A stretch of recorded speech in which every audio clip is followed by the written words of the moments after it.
Hello friends, मैं वंदना। मेरे आनंद बाग gardening channel में आप सबका हार्दिक स्वागत है। फ्रेंड्स, चलिए आज बात करते हैं एडेनियम्स की। अभी दिसंबर का महीना चल रहा है और दिसंबर में स्पेशली जो कोल्ड होती है इंडिया के हर एक स्टेट में अलग अलग होती है। अभी मैं जहाँ पे रहती हूँ, मैं महाराष्ट्र में रहती हूँ। तो यहाँ पे महाराष्ट्र में भी मैं जलगांव ज़िले के चालीसगांव तालुका में रहती हूँ। तो रात को तो ठंड पड़ती है, लेकिन दिन में जो धूप होती है वो भी अच्छी खासी होती है। एकदम ऐसे माइल्ड भी नहीं होती है, लेकिन एडेनियम के लिए जितना ज़रूरी सनलाइट होता है उतनी धूप तो ज़रूर पड़ती है। तो इसीलिए मेरे एडेनियम्स में आप देखिए कहीं पे भी डॉर्मेंसी की साइन नहीं दिख रही है। देखिए हर तरफ फूलों की बौछार ही बौछार है। हर एक प्लांट के ऊपर देखिए कितने सारे फ्लावर्स हैं। आप कमेंट्स में ज़रूर बताइए आप इंडिया के किस कोने में रहते हो, किस स्टेट में रहते हो और आपके यहाँ का वेदर अभी कैसा है, स्पेशली इन दिसंबर। तो चलिए बात करते हैं कि दिसंबर में एडेनियम्स की केयर कैसे की जाए।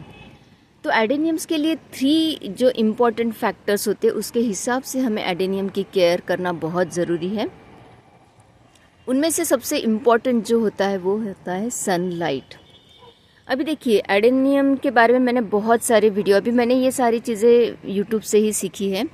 तो स्पेशली मैंने जो ऑब्ज़र्व किया है, मोस्टली क्या बताते हैं कि यूट्यूबर्स कि एडेनियम्स को मतलब स्पेशली विंटर में जो रात का जो फॉग होता है उसकी वजह से हमें उसको शेड में रख देना चाहिए। तो ये एकदम गलत बात है। एडेनियम एक्चुअली ये साउथ अफ्रीका का हैबिटेंट प्लांट है, वहाँ का। तो वहाँ पे जो दिन का टेम्परेचर होता है वो बहुत हाई होता है और रात का टेम्परेचर जो होता है वो बहुत कोल्ड होता है, especially in desert areas. So South Africa भी एक डेजर्ट का ही काइंड जहाँ पे ये एडेनियम्स ग्रो करते हैं। तो ये इस ऐसे इलाके का पौधा है जहाँ में इसको रात की ठंड सहने की जो ताकत होती है वो नेचुरली इसमें होती है। तो हमें सिर्फ हमारे यहाँ विंटर में रात में ज़्यादा कोल्ड होता है या फिर फॉग होता है, इसकी वजह से हमें उसको शेड में बिल्कुल नहीं रखना है। एज इट इज़ हम जहाँ साल भर उसको बाहर रखते हैं ओपन टेरेस पे या आप जहाँ पे भी ग्रो कर रहे हो वहाँ पे हमें एकदम ओपनली रखना है। उसको ठंड आ रही है या रात में फॉग हो रहा है तो इसकी वजह से हमें उसको कहीं पे भी शेड में नहीं रखना है। तो हमें उसको धूप में ही रखना है। जितनी दिन भर की धूप उसको मिलेगी उतना एडेनियम के लिए बहुत ही अच्छा होता है। तो चलिए ये हो गई सनलाइट की बात। तो हमें उसको शेड में बिल्कुल नहीं रखना है। हाँ, अगर आपके यहाँ मतलब रात को जैसे ये फॉग बहुत एकदम सीवियर होता है, एकदम ज़्यादा डेंस होता है, तो वहाँ आप क्या कर सकते हो, रात को आपके यहाँ अगर थोड़े से एडेनियम्स होंगे तो आप उसके ऊपर कोई भी कपड़ा बिछा दीजिए या आपके पास कोई प्लास्टिक शीट होगी तो वो आप उसके ऊपर बिछा दीजिए। तो उसकी वजह से क्या होगा कि जो फॉग होता है वो डायरेक्टली अपने प्लांट के ऊपर नहीं बैठेगा। सेकंड बात करते हैं अभी वाटरिंग की। अभी देखिए विंटर मतलब कैसे होता है कि सनलाइट इतना हार्श नहीं होता है, तो जो वाटर होता है उसका इवेपोरेशन इजीली नहीं होता है। तो जैसे हम गर्मियों के दिनों में मतलब हर रोज़ पानी डालते हैं, वैसे विंटर में बिल्कुल नहीं करना है। पानी हमें मतलब सॉइल चेक करके ही डालनी। अभी आप देखिए मेरे पौधे देखिए कितने ड्राई है। ये देखिए अभी ये तो भी इसमें थोड़ा सा मॉइस्चर है, लेकिन देखिए एकदम ड्राई है। यहाँ पे देखिए एकदम भुरभुरी मेरी मिट्टी है। देखिए उसमें बिल्कुल पानी नहीं, लेकिन फिर भी आप देखिए उसके ऊपर कितने सारे फ्लावर्स हैं। एडेनियम में आप जितना कम पानी दोगे, कम पानी इन द सेंस मतलब लोगों का एक मिसअंडरस्टैंडिंग होती है उसके बारे में। कम पानी मतलब हर रोज़ थोड़ा थोड़ा पानी बिल्कुल नहीं देना है, एक ही बार दीजिए वीक में, विंटर में स्पेशली, लेकिन अच्छी तरह से दीजिए, पूरे पॉट के नीचे से पानी निकल आए ऐसे हमें उसको पानी देना है। मतलब उसकी जो फ्रीक्वेंसी होती है वो बार बार नहीं रखनी है, वंस इन अ वीक हमें ऐसे ही उसको पानी देना है। तो सॉइल चेक करके ही हमें पानी देना है, क्योंकि पता है रात में ठंड होती है, अगर उसमें पानी जमा रहेगा तो ऑब्वियसली क्या होगा कि उसके रूट्स को जो है वो नुकसान पहुंचेगा। इसीलिए फ्रेंड्स उसको पानी बहुत ही सोच समझ के हमें देना है। देखिए कितना सुंदर फ्लावर है ये। हर एक प्लांट के ऊपर देखिए मेरे कितने सारे फ्लावर्स हैं। एक भी प्लांट्स ऐसा नहीं है कि जिसके ऊपर फ्लावर्स नहीं हैं। देखिए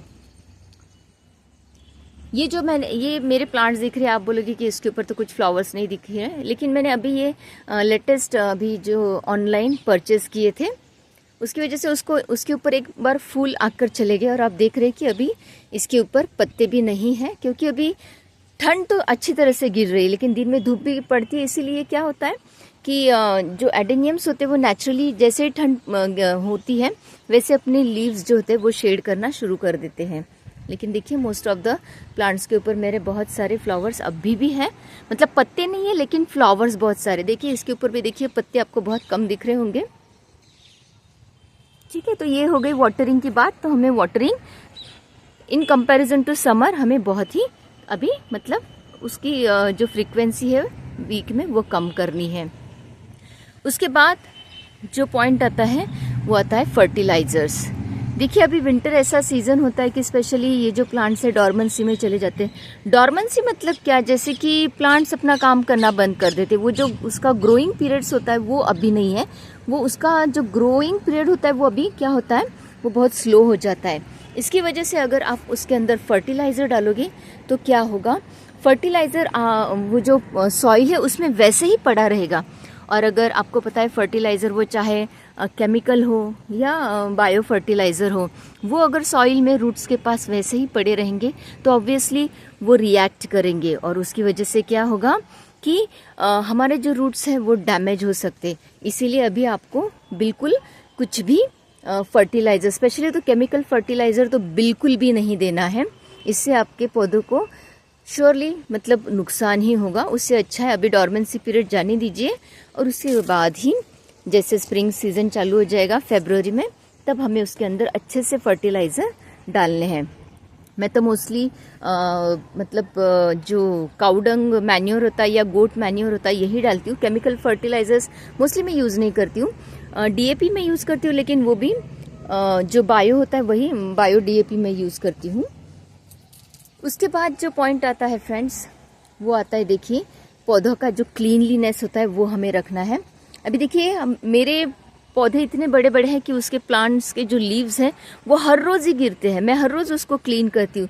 देखिए अभी मैंने कल ही क्लीन किया था, लेकिन हर रोज़ जो कुछ भी बचे कुचे लीव्स हैं वो प्लांट क्या करता है, शेड करता है। इस तरह से हमें क्या करना है, इसके जो सूखे हुए पत्ते हैं उसको निकाल डालना है। उसके ऊपर हमें उसको रहने नहीं देना। अगर आप उसके ऊपर वो पत्ते रहने दोगे तो क्या होगा, रात में जो फॉग गिरता है तो उससे वो जो पत्ते होते हैं वो ब्रांच को चिपक जाते हैं और चिपक जाने के बाद ठंड की वजह से उसके ऊपर क्या लगता है, फंगस लगने लगता है। इसीलिए जो कुछ भी ड्राई लीव्स है हमें वो प्लांट के ऊपर से निकाल डालने। और जो देखिए सॉइल में भी बहुत सारे पड़े होते हैं उसको भी हमें हर रोज़, आपके पास अगर प्लांट्स कम हो तो वो हर रोज़ ही निकाल डालिए। मेरे पास तो इतने सारे पौधे हैं। मैं एक्चुअली सेल करती हूँ, मतलब ऑनलाइन नहीं करती हूँ, लेकिन यहाँ लोकल यहीं पे सेल करती हूँ ऑफलाइन। तो मेरे पास तो बहुत सारे पौधे और हर रोज़ इतना क्लीन करना मुझे तो पॉसिबल नहीं। लेकिन मोस्टली देखिए ये मैंने खुद ग्राफ्ट किए हुए हैं।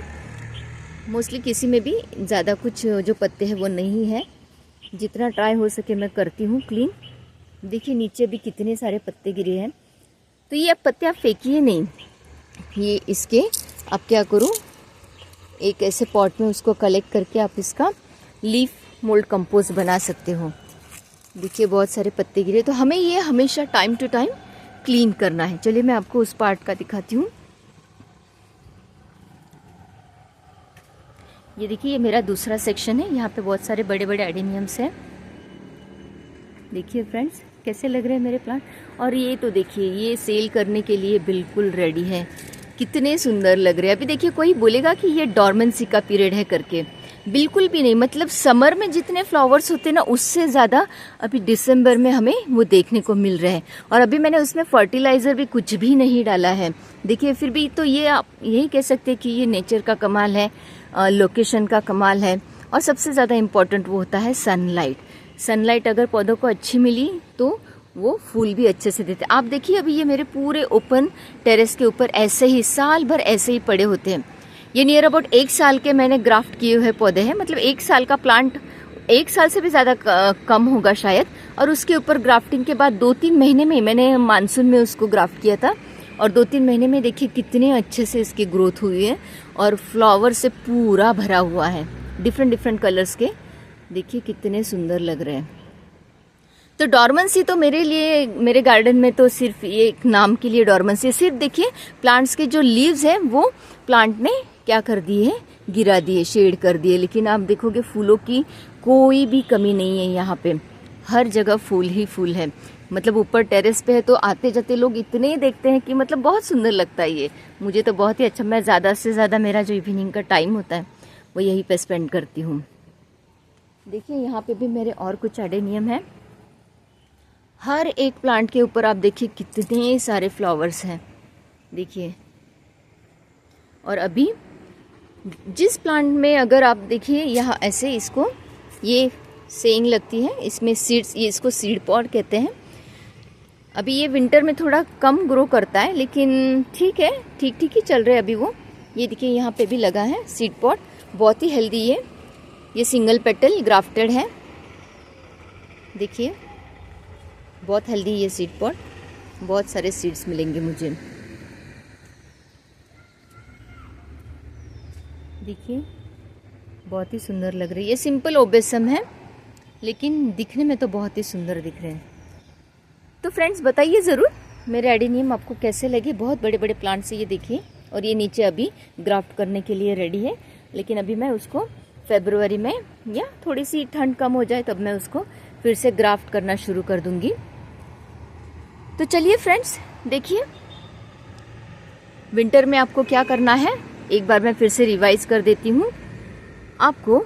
अगर आपके प्लांट्स मतलब मिट्टी में लगे हुए हैं तो उसको मतलब पानी दीजिए ही मत। अगर आपका सॉइल मिक्स जो है वो राइस हस्क या सैंड या फिर खंगर, इसमें अगर आपने लगाया हो तो आप उसको रेगुलरली पानी दे सकते हो, 2 दिन बाद, 3 दिन बाद, कि उसमें से पानी ड्रेन अच्छे से हो जाता है।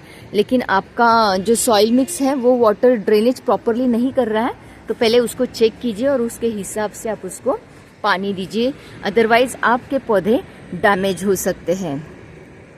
तो ठीक है फ्रेंड्स, चलिए आपको पौधों को अच्छे से सनलाइट देनी है। पानी आपको हफ्ते में नियर अबाउट 1 ही बार देना है, आपके सॉइल के ऊपर डिपेंड है। सॉइल चेक करके पानी दीजिए, फर्टिलाइजर्स तो बिल्कुल ही मत दीजिए। और अगर चाहिए तो जैसे ये सैपलिंग्स है उसको आप NPK थोड़ा सा 1 लीटर पानी में 5 ग्राम्स वगैरह आप उसको मिक्स करके स्प्रे कर सकते हो। लेकिन स्प्रे करना है तो वो भी दिन में ही कीजिए, शाम के वक्त बिल्कुल मत कीजिए, क्योंकि रात को आपको पता है पौधों पे ओस गिरती है और ऑलरेडी अगर पौधे गीले रहेंगे तो पत्ते डैमेज हो सकते हैं, रॉट हो सकते हैं। और बड़े पौधों में तो बिल्कुल कोई भी फर्टिलाइज़र देना ही नहीं है। ठीक है फ्रेंड्स, मेरा वीडियो कैसे लगा?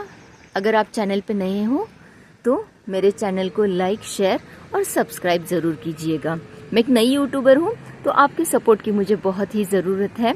अगर आपको किसी और बारे में जानकारी चाहिए तो कमेंट्स में ज़रूर बताइएगा। किसी भी पौधे की अगर आपको जानकारी चाहिए तो ज़रूर बताइएगा, मैं ज़्यादा से ज़्यादा उसको शेयर करने की कोशिश करूँगी। Thanks for watching, bye bye friends.